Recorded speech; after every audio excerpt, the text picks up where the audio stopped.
हरे कृष्णा। जया एकादशी का व्रत माघ मास के शुक्ल पक्ष में रखा जाता है।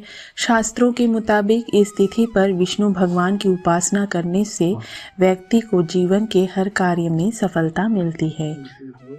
साथ ही देवी लक्ष्मी की कृपा भी प्राप्त होती है और घर परिवार में सुख समृद्धि का वास बना रहता है।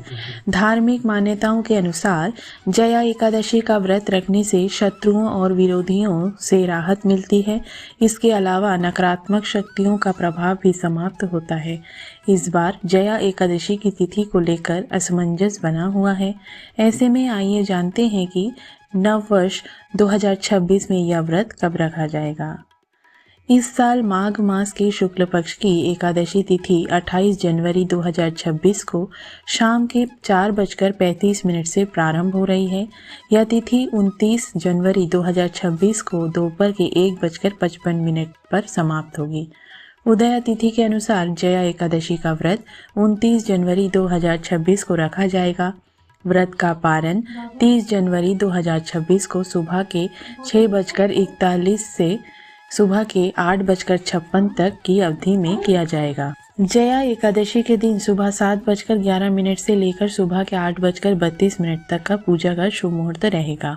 दूसरा मुहूर्त सुबह के 11:14 से लेकर दोपहर के 1:55 तक है। इस तिथि पर रोहिणी और मार्गशिरा नक्षत्र का संयोग रहेगा।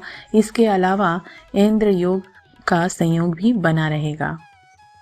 जया एकादशी पूजा विधि। जया एकादशी पर पूजा के लिए सबसे पहले एक साफ चौकी पर पीले रंग का वस्त्र बिछाएं और विष्णु जी की मूर्ति स्थापित करें। अब पूरे पूजा स्थल पर गंगा जल का छिड़काव करें और प्रभु को पीले फूल अर्पित करें।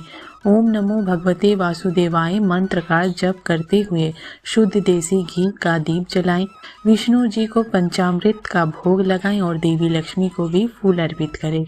अब पीली मिठाई, फूल, फल, गुड़ भोग के रूप में शामिल करें।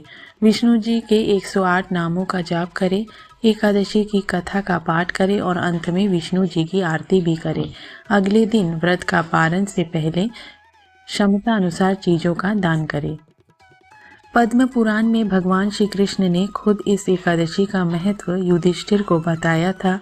जया एकादशी का मतलब है जीत या विजय। जो व्यक्ति इस दिन भगवान विष्णु की श्रद्धा पूर्वक पूजा करता है उसे न केवल मानसिक पापों से मुक्ति मिलती है बल्कि मृत्यु के बाद उसे वैकुंठ धाम में वास मिलता है। यह व्रत सुख, समृद्धि और मोक्ष की प्राप्ति के लिए भी अचूक माना गया है। ओम नमो भगवते वासुदेवाय नमः।